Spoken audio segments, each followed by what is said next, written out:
I was 2. It was my birthday.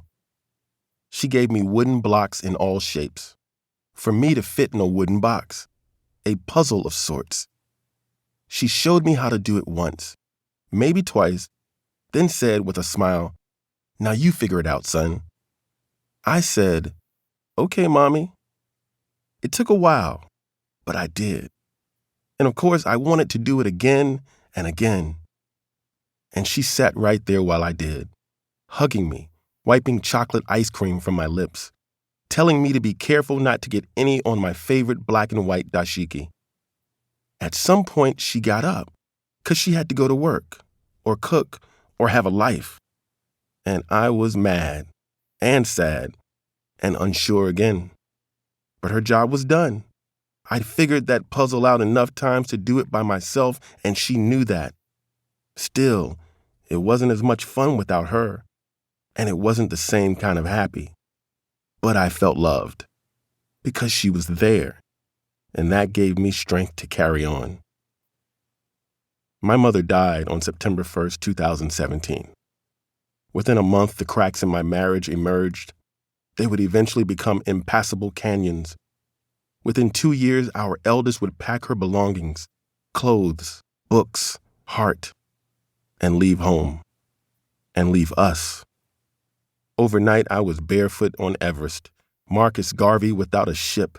This puzzle was now sky, the pieces of my love life scattered across it, and my mother, the one person who seemed to know how to live like a rainbow in the clouds, the woman with the answers I needed like winter needed snow, was resting in peace. And I drifted in sadness, seeking memory. Barbara Elaine Johnson Alexander was my first teacher. She read to us fables and fiction after dinner, taught us Swahili at breakfast, Jambo meant hello, and Kupenda meant to love. I was her firstborn, full of independence and rebellion. When I didn't get my way, she would often spoil my sulking with stories that either made me howl with laughter or hang on the cliff of her tongue. I fell in love with her because of this, because of the tender power of her voice. She made words dance off the page and into my imagination.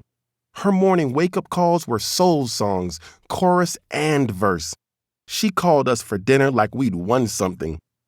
A nighttime poem became a play, became a production that me and my sisters embraced. Our bedrooms were Broadway. She taught me an appreciation of language by reciting Lucille Clifton and Nikki Giovanni aloud. She showed me rhythm and melody when she turned off the television, to our dismay, and sang African folktales like The Beautiful Girl Who Had No Teeth, which Eartha Kitt made famous. And no matter how many times I wanted to hear Dr. Seuss's Fox in Socks, she let me hear it. When I could read on my own, she listened to me.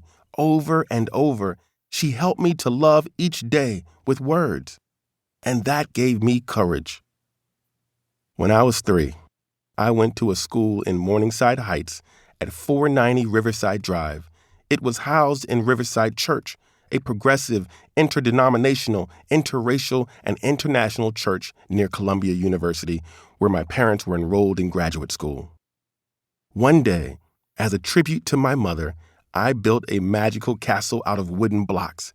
It housed the ideas galloping through my creative mind, and I couldn't wait to show her. Until a contumelious classmate knocked my blocks down. It was the end of the day, and his excuse was, "Playtime is over. Time to clean up." I protested, defended myself with the only weapons I had, words. "Those were my blocks that you knocked. Lest you want a quick payback, better fix my quick block stack." Surprisingly, the boy started crying. Now, I don't remember any of this, but my mother said that when she came to pick me up that day, the teacher told her, "Your son intimidates the other children with his words. He is a little arrogant."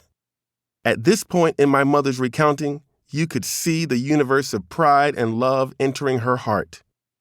I smiled and told your teacher, "Thank you. We teach him to use his words." This is not a traditional memoir.